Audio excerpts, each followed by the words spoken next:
Virgin Most Powerful Radio, sharing the gospel with clarity and charity.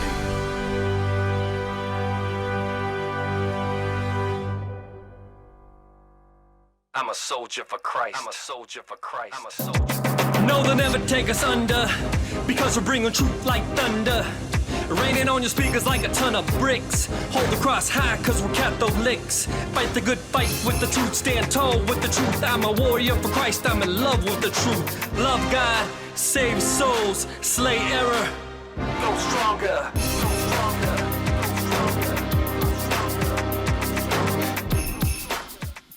The battle cry of the Crusaders: Christ conquers, Christ reigns, Christ commands.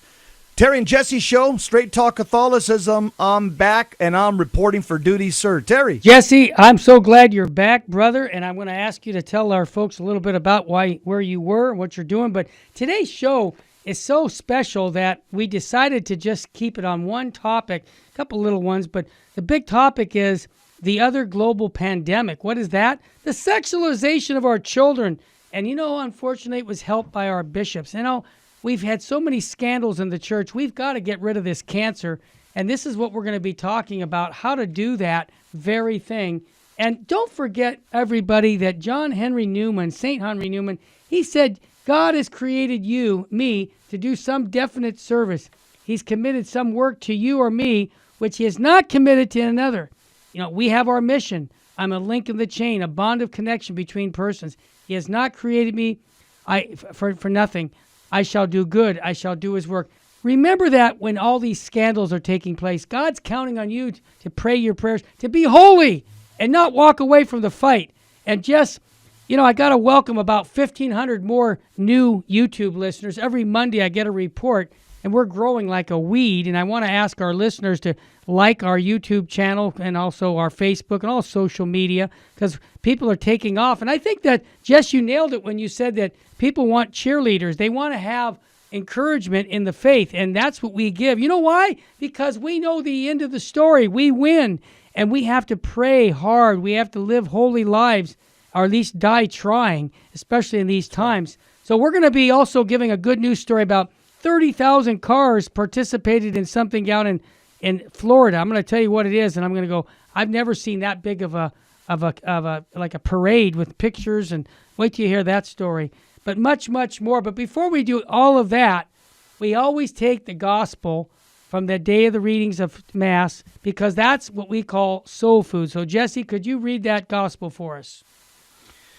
A reading from the Holy Gospel according to Luke, chapter 11, verse 29. Speak, Lord, your servants are listening.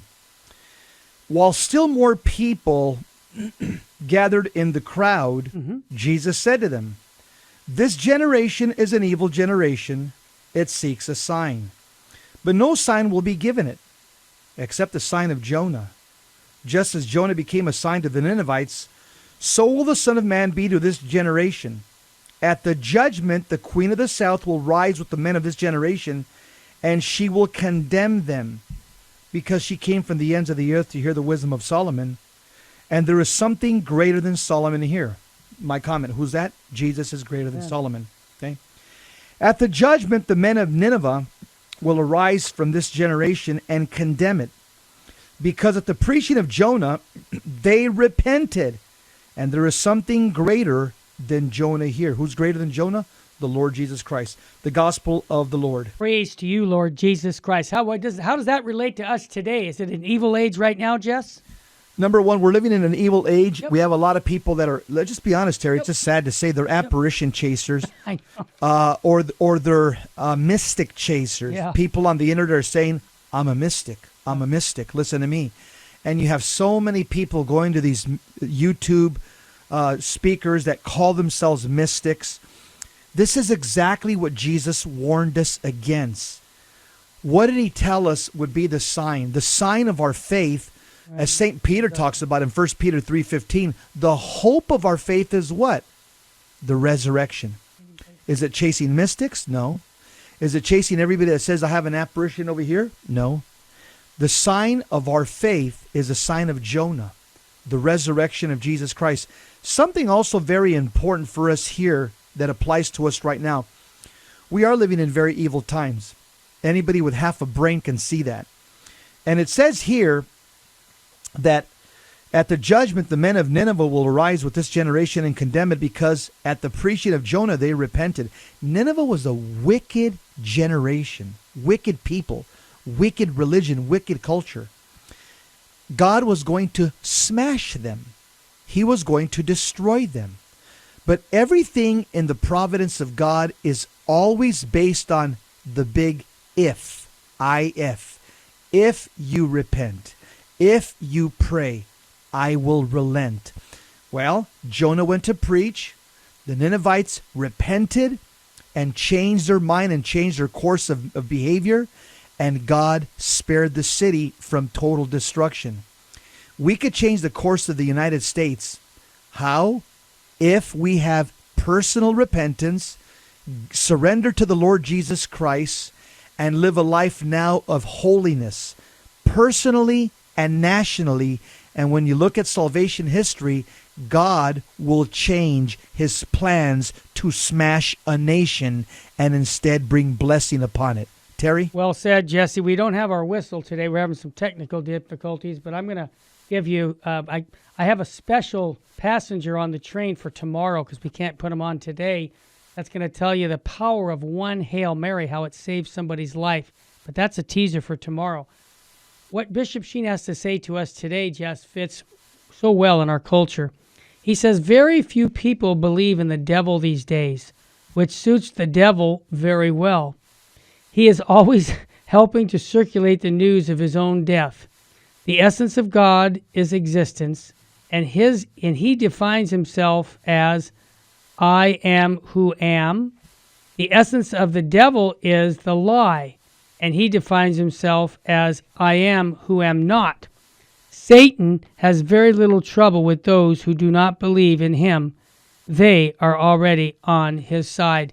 And boy, Jesse, for those who didn't listen to your show, Jesus 911, they might want to listen to that, because the devil has gotten inside our church. I'll just be honest. And that's what Fulton Sheen is saying, that if you don't believe in the devil, you don't believe in original sin, you're easy take, and man, you'll be taken down. That's why here at the Terry and Jesse Show, we're constantly wanting you to understand about our concupiscence, original sin, salvation, the whole story. So Jesse, Bishop Sheen is basically saying that those people who don't believe in the devil are easy prey for the devil.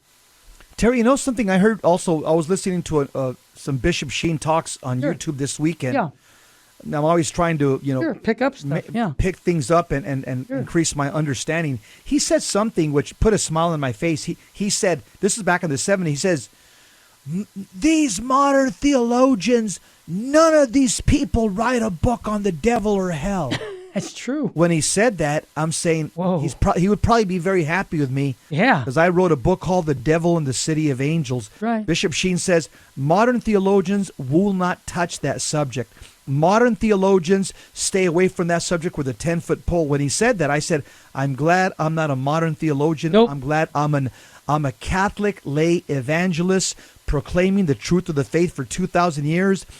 If there is no devil, then Calvary absolutely makes no sense, and it was a waste of time. And Jesse, that brings us to our topic, because we know even the Father General of the Jesuits made some comments 2 years ago that made our, the back of our hair stand up when he said, no, I don't believe in the devil. I think that's just a figment of your imagination and angels. See, many of them don't believe in angels too, the fallen angels, the good angels.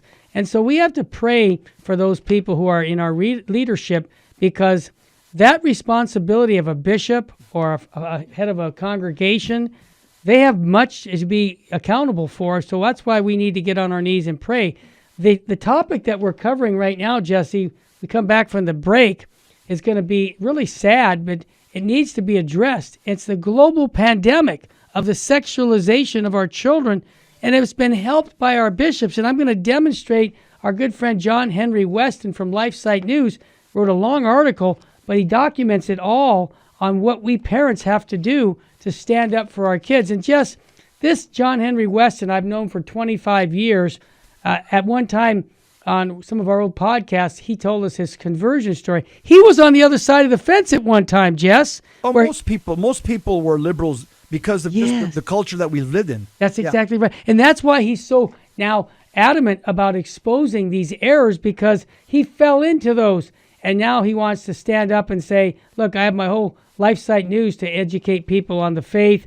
And this particular article, he explains how our leaders in our church are responsible for the sex education, taking away children's innocence at Catholic schools. And boy, Jess and I have some stories to tell when we come back from the break. Yeah, this will take the whole show, because this is a huge topic that's come to us since the 60s. Yep. It's affected, the sexual revolution affected the Catholic Church huge. This article demonstrates it. Yep. And our leadership has been silent, Terry, by and large. Yeah, and Jess, we have so many stories that where people have gone to confession and that it was sacrilegious what the priest did in the confessional. People came and told us these things, and nothing's ever done to these priests. And of course, what happened down in Louisiana that you guys spoke about, outrageous, scandalous, horrible. I mean, Satan has entered the church, and here we are asking our leaders to step up to the plate and defend the sheep, and don't be, letting the wolves come in and ravage the flock. And that's what we're going to be talking about. We're having some issues, Jess, on our timing. I don't think we even have music on our bumper music right now, so I'm assuming we're going to take a quick break. Mr. Engineer, do we have 30 seconds? I just want to thank everybody who's helping us with the painting of the church here at the Sacred Heart Chapel, our studios, our offices. We're still a little short. If you'd like to help us, give us a call at 877-526-2151 or go on to line to virginmostpowerfulradio.org. Mr. Engineer, how much time do we have for the break? Oh, you're not letting me know. All right. Well, I think we're going to be taking a quick break in about 30 seconds. That's what I could tell from my clock. You're listening to the Terry and Jesse Show on Virgin Most Powerful Radio. Don't turn that clock or that watch. And be back with this here on the Terry and Jesse Show. We'll talk about how you can participate in helping Holy Mother the Church be holy.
I got a stopwatch right here. Okay. Welcome back to the Terry and Jesse Show. Jess, let's go, buddy. We're having some issues with our computers, but let's talk about John Henry Weston's article. Terry, it's called the Other Global Pandemic, the Sexualization of Our Children, helped by our U.S. bishops. This is a worse problem than COVID-19. By far. COVID-19 attacks the body. Yep. This problem attacks the soul, Amen. and many of our bishops are complicit. Here's what it says, Terry. Mm-hmm. By the way, this was a talk that was given in Munich, Germany, and it says at a virtual event, it says this: "We have reached the final stage of sexualization of children. The agenda is no longer hidden in the shadows and concealed. It's openly stated, published, and even praised. Yep. Legislation has been passed demonstrating the agenda for all to see. The corruption of our children by the satanic horde has been accomplished, not despite the best efforts of true shepherds of the church, but I hate to say it, with the collusion of the vast majority of those who call themselves the successors of the apostles. Modesty and innocence, custody of the eyes, and temperance have been almost completely ignored by the hierarchy. They've paid attention to the authorities of the world, the psychologists, psychiatrists, and sex experts of the same ilk that led to the clergy's sexual abuse crisis and cover-up in the first place. The hierarchy has entered into politics and played political games. And anarchists have maintained the constant demand for total destruction of the family. Their henchmen in politics have moved the needle slowly towards that perverse agenda of sexualization of our children, and the vast majority of bishops have given in little by little, thinking they were doing their best to hold the line with only little compromises here and there. Politics is described as the art of compromise, but there's no compromise with the truth. The successors of the apostles were given the unwelcome and unpopular task of demanding adherence to the fullness of the truth in a society where that would have been met with ridicule and charges of extremeness. Mm-hmm. But the desire to please the world, to cozy up to modern ideas, to be open to the modern world, were so enticing that compromise with the truth was permitted. The instruction on modest dress for women laid out by Pope Pius XII, it's never mentioned. The counsel to practice the custody of the eyes is never taught. Mm-hmm. The age of innocence of children is savaged in Catholic schools by order of the bishops themselves, even over the objection of parents. So we fathers are here to say, bishops, enough. Amen. Your compromises have gravely harmed our children, and it's time to repent. You've seen the statistics. The world has never been worse. There are more people who view pornography regularly today than there were people alive in 1917. Amazing. When Our Lady warned that more people would go to hell for the sins of the flesh than for any other reason. And a 2008 study found that 93% of boys age 17 and under and 62% of girls the same age were exposed to online pornography during adolescence, and that was in 2008, when the internet was relatively innocent compared to what has become in the last dozen years. And bishops and Catholic teachers in their dioceses decided to educate children as young as kindergarten about the parts of the body in an open and honest way.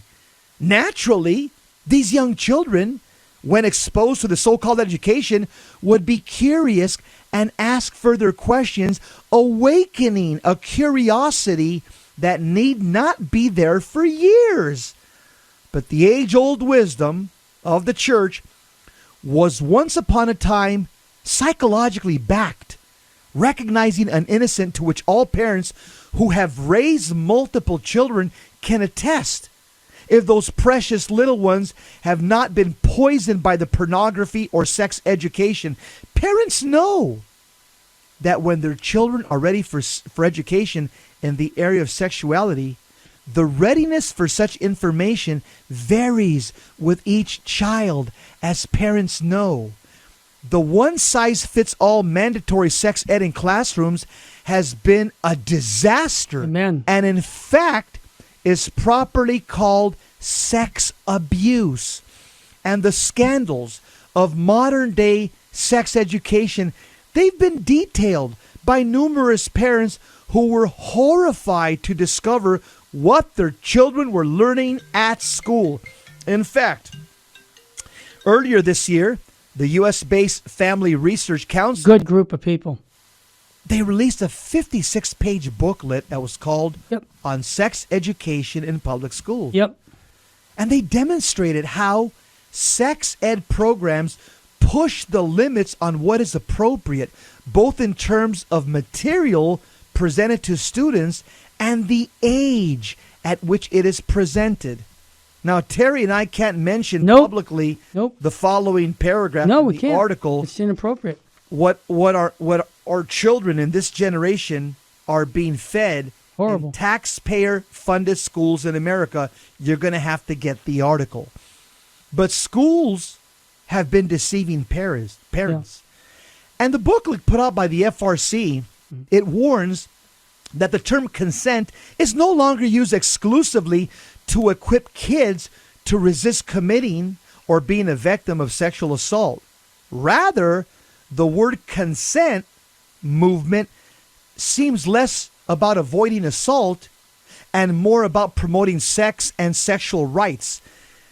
In fact, the Guttmacher Institute, which is the research arm of pro-abortion Planned Parenthood, That's right. revealed the following, quote, "Teaching about consent is key to pushing back against the abstinence-only messages. Abstinence, in turn, has nothing to do with waiting for marriage, but means abstinence until your next steady boyfriend or girlfriend," close quote. That's from the Guttmacher Institute, which is a research arm of Planned Parenthood. And parents who sought to avoid these problems by withdrawing their children from sex ed classes where such removal is not forbidden by law must also realize that they have not spared their children from the indoctrination, as it now permeates all school courses, even classes as seemingly innocuous as history. They're not safe.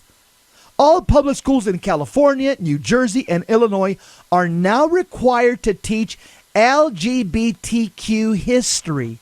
And in fact, in Illinois, schools are not even allowed to purchase history textbooks that fail to include an LGBTQ angle, according to Family Research Council. And in gym classes, male teens are permitted in the girls' changing rooms. So in terms of the world, things have gotten worse, with open and extreme sexualization of children taking place before our eyes. Some secular philosophers and politicians, they've spoken out, urging parents to action. In fact, last year, French legislator Xavier Breton suggested that sex education should be removed from all schools. Xavier Breton, a member of the mainstream Conservative Party in France, said at the Commission for Cultural Affairs at the French National Assembly, quote, "Parents are the primary educators of their children." He's quoting the Catechism. Yep. He says this principle can be found in every national and international affirmation of rights. Reaffirming this principle requires that schools should not infringe parents' rights. As regards emotional and sexual education, which touches upon people's most intimate convictions, state intervention is not legitimate. And what about Dr. Jordan Peterson, well-known Canadian psychologist and philosopher? He's urging parents to, quote, "decide what's important and take action." He says, "The people who are pushing these sorts of agenda are actually quite the small minority. They're very noisy. They're very well organized. But if you parents don't stand up and do something about it, especially when it affects your own family, then all that's going to happen is that it's going to continue to spread." And in fact, the U.S. Center for Disease Control reports that human papillomavirus, which can lead to cervical cancer, is at epidemic proportions amongst young people. And family activist Linda Harvey points out that there were 1.7 million cases of chlamydia in 2017, and 45,000 of those cases were found in our young people.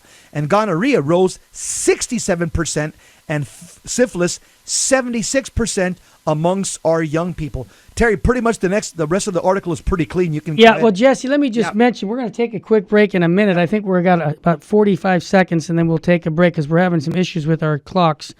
But 110 million people in America have STDs, sexually transmitted diseases.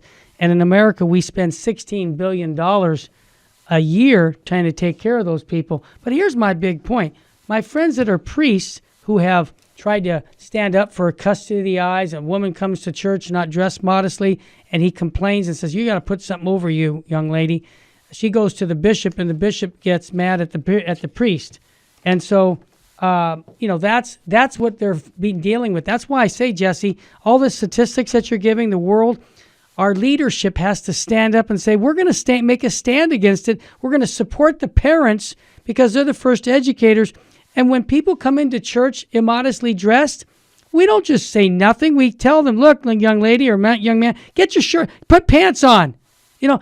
Jesse, I just drove up today to the office, and I'm at a red light, and this is how bad the culture is. A young woman just takes her top off and puts on a new top. And, of course, she had nothing there on. I mean, she was completely naked there. And this is happening in our cities. And we're not going to do anything. The church needs to stand up for modesty right now because the world's totally out of control. You mentioned that people are claiming that they can go, that are claiming to be female when they're boys, to go into girls' locker rooms. Well, an appeals court ruled Minnesota schools must let boys claiming to be female into girls' locker rooms. Well, you know what? We just won't participate in that. We have to stop it. And I think what's happening, Jesse, and you read on this article pointing out, what's happening is total chaos regard to morality. We have to say that this is wrong. We're not going to participate in it, and we need to ask our bishops to wear the big boy pants and say, as a church, we condemn this. And I know that sounds like we're going to be, judgmental. Guess what, Jess? I judge every time I cross the street. I hope you do too. Come on. Yeah. We'll be back. I hear the music. Oh, I'm glad the music came back. We come back, we'll have more exposing the errors of the sexual revolution that Jess and I grew up in. And now it's even worse. You're listening to the Terry and Jesse Show. We'll be back with more to inspire you to fall in love with Jesus Christ and His church.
This is Terry Barber. I want to thank you for your support here at Virgin Most Powerful Radio. Here's an easy way to do it. If you're going to sell or buy a house, call Real Estate for Life, 877-543-3871, because they're going to get you a Christ-centered agent to purchase your home or to sell your home. And at the close of escrow, a portion of his commission goes right back to Virgin Most Powerful Radio. Call 877-543-3871. Thank you so much for your support. Welcome back to the Terry and Jesse Show. To join the conversation, call 888-526-2151. Now, here's Terry and Jesse. Straight Talk Catholicism. Terry and myself, we're like two watchmen. The watchmen in Israel. What's that? A watchman was a man that was assigned to stand on the wall in Jerusalem, and they would look out to see when the enemy was coming. And when the enemy was coming, they would announce it to the city. Batten down the hatches. Get the archers ready. Let's get ready for battle. That it was a male job. A male Israelite was a watchman. This is what Virgin Most Powerful is. Yep. We are the watchmen of the new Israel of God, the Roman Catholic Church. Terry, in this article, I just want to point out three things, and we'll give some real practical comments. Sure. The article's called "The Other Global Pandemic: The Sexualization of Our Children, Held by Bishops." And if you don't believe that this is a big problem, well, all I can tell you is Exhibit A. There's a Louisiana priest who hired two prostitutes that was arrested for committing sacrilege in the sanctuary on the altar of God.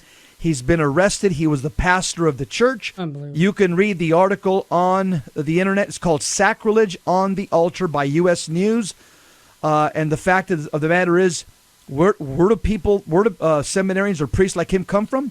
They come from a society that is drunk deep from the wells of the sexual revolution. That's right. Let me give you three prelates here that are worth mentioning in this article. Worth mentioning. Yeah. One of the prelates is for disgraced Theodore McCarrick. Okay? The article, it indicts McCarrick. It says this, quote, Catholic parents now know the connection between corrupt clergy and the sex education agenda. It was disgraced former Cardinal Theodore McCarrick, who was one of the leading movers in the U.S. Conference of Bishops on forcing perverse sex education on Catholic children against their parents' wishes. Surprise, No surprise. Yeah. Catholic activist Christopher Mannion, who's another watchman, points out that McCarrick ordered all Catholic schools in his own archdiocese to expel any children whose parents removed them from the school program teaching children sexual abuse prevention. Wow. And guess what? Catholic parents in the Archdiocese of Washington, they regained their rights to withhold their children from these sex abuse education classes only after Cardinal McCarrick retired. Christopher Mannion points out that the U.S. Conference of Catholic Bishops, they issued new regulations permitting parents to remove their children from the diocesan-sponsored training programs in child sex abuse prevention on the very day that Pope Benedict accepted McCarrick's resignation, which was May 15th, 2006. Also, something else worth mentioning. It says parents nationwide were outraged that the USCCB insisted that secular experts and not parents should teach their children down to the age of 5 on how to avoid sex abuse. But McCarrick's control of the USCCB for so many years was apparently so pervasive that there was nothing parents could do. Again, Pope Leo XIII spoke about over 100 years ago, the duty of parents to make every effort to prevent an invasion in their rights in this matter on the education of their children. It always remains under the control of mom and dad. And Pope Leo warned us against imbibing the schools, imbibing the danger of the deadly poison of impiety. Also, Cardinal Burke, His Eminence Cardinal Burke. Yep. He also addressed in an online conference, he said this: sadly, some Catholic schools, for a variety of reasons, mimic the situation in non-Catholic schools by insisting upon the anti-life, anti-family, and anti-religion ideology which marks education in general. Cardinal Burke says the latter situation is particularly dangerous for parents sending their children to a Catholic school, trusting that it will be truly Catholic when in fact it is nothing of the sort. The operation of such schools under the name of Catholic is a profound injustice to families. Here's Archbishop Carlo Maria Vigano. He says, parents, he reminded them of their responsibility as a primary and inalienable right to educate their children. Archbishop Vigano said, the state cannot arrogate this right, much less corrupt children and indoctrinate them in the perverse principles that are so widespread today. And finally, Bishop Athanasius Snyder, back in 2016, he was asked a question about schools. He said this, okay, when their children are taught in the school in an immoral way, they have to withdraw the children. This is their obligation. You cannot expose your children to an immoral danger. It's impossible. Catholic parents, in defending their children from this immorality, have to be even ready to suffer, yes, to suffer consequences. And St. John Chrysostom, 4th century doctor of the church, says, what greater work is there than training the mind and forming the habits of the young? Terry. Jesse, what breakfast did you eat this morning, brother? Because I'll tell you, man, you're fired up, dude. Well, you know, Jess, Bishop Snyder counseled the parents that they must know their Catholic faith very well. We've been saying that since we started Catholic radio here, Jess. They must study the catechism. He said not just any catechism. He's talking about the Baltimore Catechism, Jesse, really, here in North America. You know, he is. That is, he said, the voice of Christ and the church of all time. We call it the perennial teachings of the church. Now, Bishop Athanasius Snyder has been on our show a couple times. He explains that his family lived in the Soviet Union and considered themselves lucky when they found a Catholic church 100 kilometers away. And you know what? Right now, Jess, we have to drive a distance to get to a good church. That's what I tell people, especially here in California, Jess. Most of the churches are closed. We have to go outside, and if they go outside, just a few people can come. He said that we have to protect our children. We will make these sacrifices. We will bear the suffering it takes to guard their faith, offering up all our trials in union with the holy sacrifice of the Mass. He said, we will not feed our children to the wolves in sheep clothing. We will resist. Amen, Bishop Strickland. Bishop Athanasius Snyder. Bishop Strickland said something very similar on the Bishop Strickland show, Jesse, and he pointed to bishops, his brother bishops. He was at the conference, and he said, brother bishops, right in front of them all, do we believe in the supernatural or not? And if we do believe in our Catholic faith, then let's implement it. And he was really pointing some fingers at his brother bishops and himself that we have to speak up. Because let's face it, Jesse, where's the church going? Where its leaders take them. And you remember, Jesse, Fulton Sheen said it years ago. Who's going to save the church? Yes, he didn't say the bishops. He didn't say the priests. He said, we, the lay people, are going to save the church. So some people would say, Romero, Barber, shut up. You're talking, this is hard stuff for us to handle. It is hard to handle, Jesse. It's really, because you and I, we've experienced this over the years. You remember, Jess, back when we first got together in the late 80s, and I said, there's a cop from L.A. He came to my house, said, I need to talk to you. This was when I had St. Joe Communications. He was getting all the good stuff, and he loved the faith. He came back to the faith. But there were 3 seminarians that were visiting a homosexual gay bar. I don't call it gay, Jess. Those are happy people. Homosexual bar. And they were having homosexual sex. And the police got these 3 guys, and they brought them back to St. John's Seminary in Camarillo, my diocese, L.A. And the seminary guy said, don't worry about it, because the cop said, you guys got a big problem here, and they just blew it off and said, he's had this happen before. He's okay. So I suggested that he goes to the Cardinal, the Archbishop of Los Angeles, and complain, which he did, but nothing happened. And you know what, Jess? He left the Catholic Church over that because of that scandal. Now, Jesse, this is why we have to stand up right now for our faith, because many of these stories, my own local bishop, God rest his soul, I pray for him, Bishop Arzubi was an active homosexual. He died of AIDS.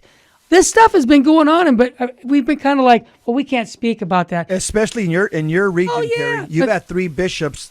In my own San Gabriel region that were unfaithful sexually. Okay? Now, how do you think that 3 helps? back to back. Back to back. But you know what? I think 2 died of one or 2 died of AIDS. Yeah, they did. Yeah, Zeman and Azubi.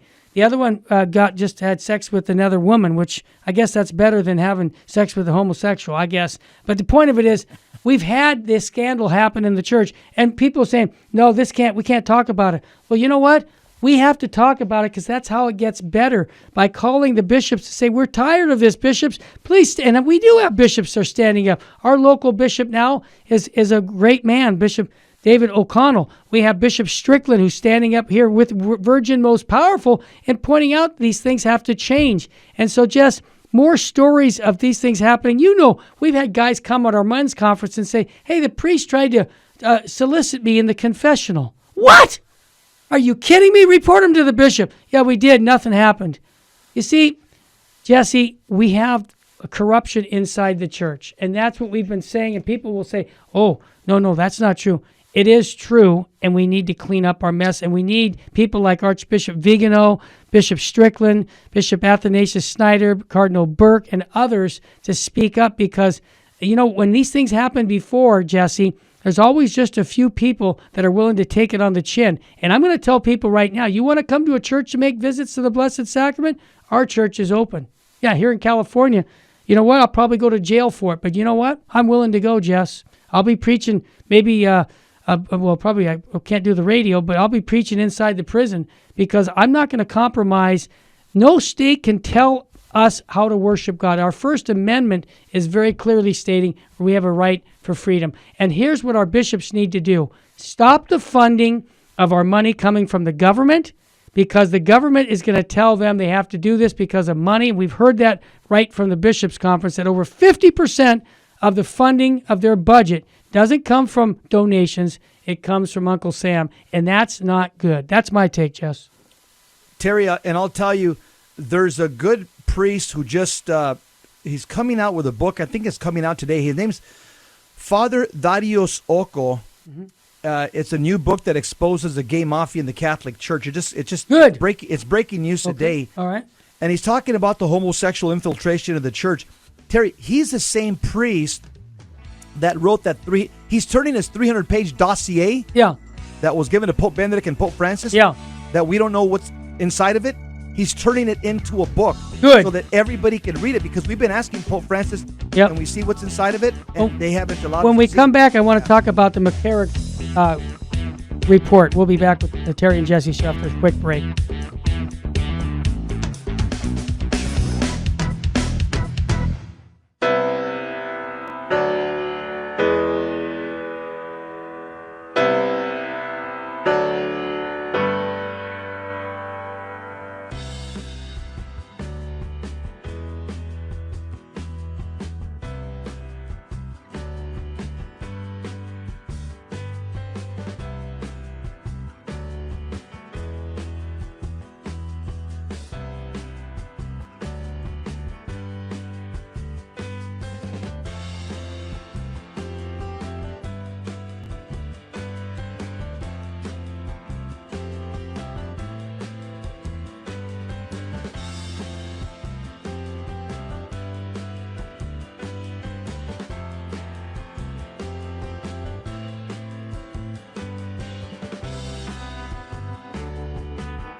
This is Terry Barber. I want to thank you for your support here at Virgin Most Powerful Radio. Here's an easy way to do it. If you're going to sell or buy a house, call Real Estate for Life, 877-543-3871, because they're going to get you a Christ-centered agent to purchase your home or to sell your home. And at the close of escrow, a portion of his commission goes right back to Virgin Most Powerful Radio. Call 877-543-3871. Thank you so much for your support. Welcome back to the Terry and Jesse Show. To join the conversation, call 888-526-2151. Now, here's Terry and Jesse. Straight Talk Catholicism. Amen. Two Catholics with a PhD in common sense. Terry, this article written by LifeSite News, very telling. Powerful. But you know what it reminds me of? It's Tell me, something Jess. that you and me have talked about. What's that? We've had conversations. Yeah. There was somebody by the name of Malachi Martin that was already. He was talking about this stuff Oh, yeah. decades ago, and I said, he's a nut. He's a nut. I can't pay attention. My mind couldn't wrap my mind could not wrap itself around what he was saying. Yep. He wrote a book called Windswept House. I read it. Came out back in 1996. Yep. And in that book, Terry, he talks about the infiltration of Satanists and Luciferians in the Vatican, in the Catholic Church. He talked about Masonic infiltration, homosexual infiltration, black masses. When I read that decades ago, I said, this guy is a nut. This guy, where's he getting his information from? Windswept House, it was nonfiction, but he was writing in a nonfiction way about things that were actually happening in the Vatican. Yeah. And he was, I think he was a laicized priest, but the fact of the matter is, it seems like he's been vindicated now as we read this article from LifeSite News, what happened in Louisiana. And Terry, the bishops over in your diocese as well, in your region. Right. And not only that, Terry, this is at a pretty high level. It is. I've done shows on this on Jesus 911. There's also evidence. There's there's an article, you can read it on. It's on good Catholic websites. It's called Cardinal Bernardine, Homosexual Predator and Satanist.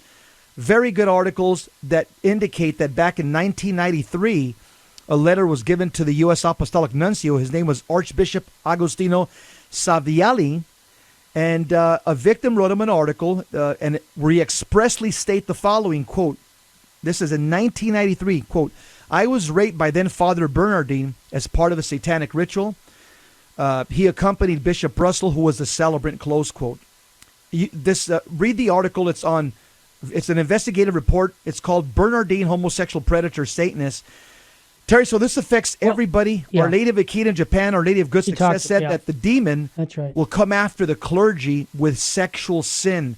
And we're seeing the prophecies of Our Lady of Akita Japan and Our Lady of Good Success being played out in our day and age. He's coming after the clergy. And they're not the only ones that have said this. You've had two popes in the last 100 years, Pope Leo XIII, Pope Paul VI, that have said that the smoke of Satan has entered into the Catholic Church. And into the clergy as well. Yeah, Jesse, McCarrick's report was supposed to be out next month or by the end of the year. This is over 2 years, been waiting. I understand the report has already been done for at least a year now. It's just been waiting for Pope Francis to let it come out. And I believe that when this report comes out, and we're going to see all the connections of all this evil things that are going on in the church, because he was the head guy in a lot of the corruptions in the church. And so who worked with McCarrick? They all need to be fired. But here's the question, Jesse. Legally, they have this statute of limitations, and they seem to be waiting. And I'm wondering if there's something there that once the statute of limitations where it runs out, then the church is going to say, okay, we'll expose all these evil men. But I'm of the opinion, and I like mercy. Don't get me wrong. I hope Jesus is merciful for all my sins. But justice needs to be done on this case too. If I sinned, then I need to be held accountable and not let the time slap go by where now I'm not going to be accountable. So here's my question: will please, Pope Francis, let that report get out as soon as possible so that all the players, all the names of that report, all these guys are bishops and inside the church, and they're still acting in good standings. And I just think that that's a tragedy. If we've got the report that shows that these men were involved in this immorality, well then, guess what? They've got to face the music. Am I onto something, Jess? Terry, I mean, if just in plain law enforcement, Yeah, that's a felony. You'd get booked. You don't care who you are. Okay. You get booked for a crime, and you're going to jail. Yeah. And justice should be blind also in the Catholic Church. I agree, and it's not right now, Jess. I hate to say that. It's not. It's who you know right now are And who protecting you are. And who you are. And so I pray for our leaders in our church every day that they'll have the guts to speak up and say, you know what, this is going to be very painful to do this. It's going to scandalize people, but it's at least going to clean the church out of with all the cancer so that we can get back onto evangelization. Because, Jess, you know darn well, this is making our job and evangelists, people sharing the gospel, it's very difficult when you have people inside the church who are living a double life. Bingo, absolutely correct. And Terry, I'll tell you, all of this that we're talking about, Yeah. it all goes back. It has its roots in the diabolical. It has its roots in Satan. Why do I say that?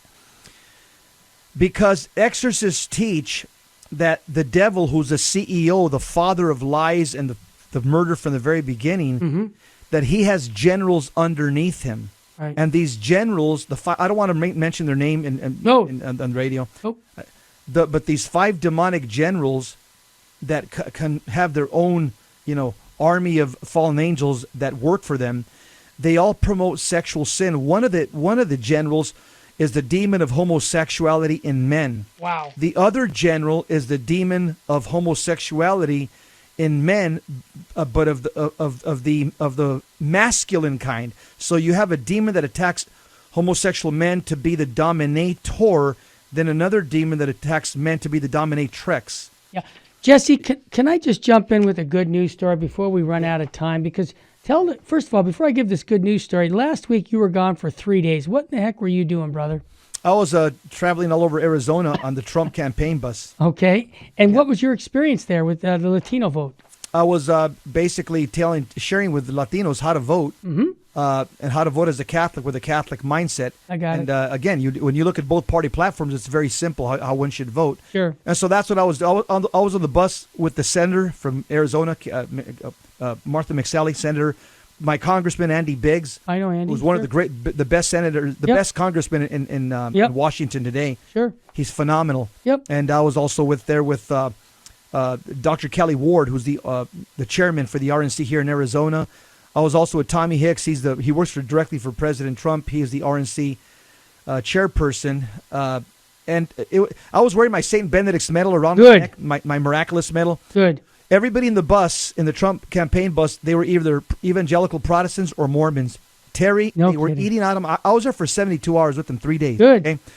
They were eating out of my hand because they were asking me one question after another about the Catholic faith. Awesome. And I can tell you, they were asking very respectfully because they said, man, they could tell we're dealing with a high information Catholic. Yep. And I had senators and congressmen and high-ranking attorneys and officials and doctors eating out of my hand for 3 days. We're in the same battle when it comes to the culture wars, but boy, oh boy, I was giving them a lesson in Catholicism like they've never heard before. I love it. Well, the reason I bring this up, Jesse, because in Miami, on the other side of the country, the Miami PD estimated that more than 30,000 cars participated in an anti-communist Latinos for Trump caravan in South Florida. This picture I have, Jess, it blew me away. These people actually know what communism is because they came from Cuba. But what do you think is going to happen with the Latino vote? Do you think that there's progress here, that they're realizing that President... There's progress like we've never seen in the history of this country. All right. Telemundo, which is a leftist yeah. TV network in Spanish, the Spanish news, they're like MSNBC or CNN. Yeah. Telemundo did a poll a week and a half ago, and 66% of Latinos that called into Telemundo and stated who they're going to vote for said they were going to vote for President Trump. Wow. 34% of Latinos said they're going to vote for Biden. Terry, there's never been this type of shifting politically in the Latino vote in the history of my life in 59 years. We have never seen this before. Why is that? Yeah. Because Latinos want to work. They're small business people. They're entrepreneurs. They're gardeners. They clean pools. They have taco trucks.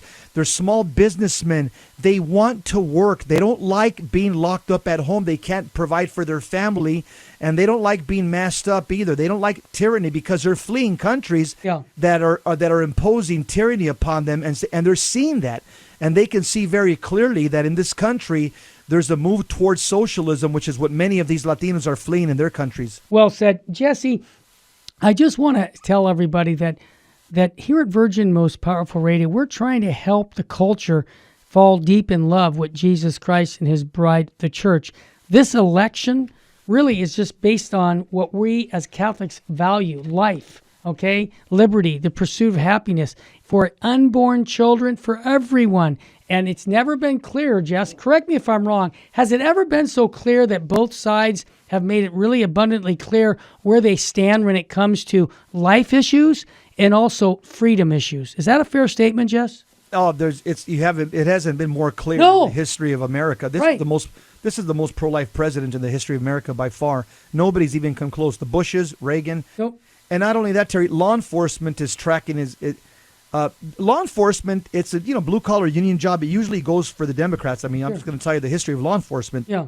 The chiefs and sheriffs, their association, for the last, I think, 40 years, they go for the Democrat because they say, well, that's the union guy, and we're union. Our workers are union workers, so we're going to go for them. Terry, the Association of Police Chiefs and Sheriffs are going for Trump. This is the first time in like 40 years this has happened. This is unprecedented. Well, also, the police, so not only are the associations of police and sheriffs going for Trump, also the unions, the rank and file around the country are also tracking for President Trump. This is something unprecedented. They always go for the Democrats. Yeah. And also, one last thing, you can tell a national election who's going to win by the Catholic vote. Catholic votes always decide the national election.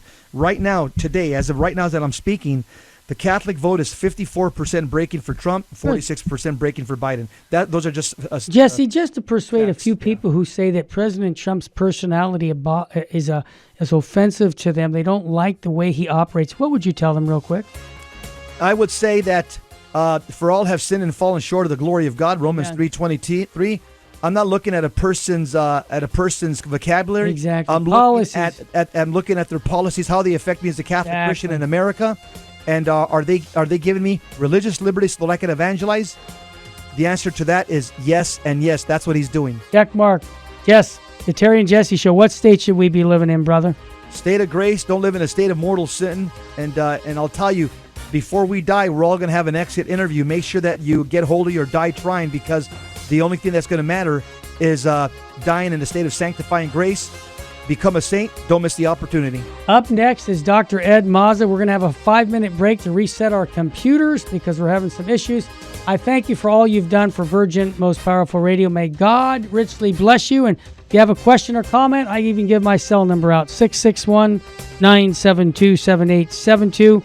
May God love you. And we'll talk to you again tomorrow here on Virgin Most Powerful Radio.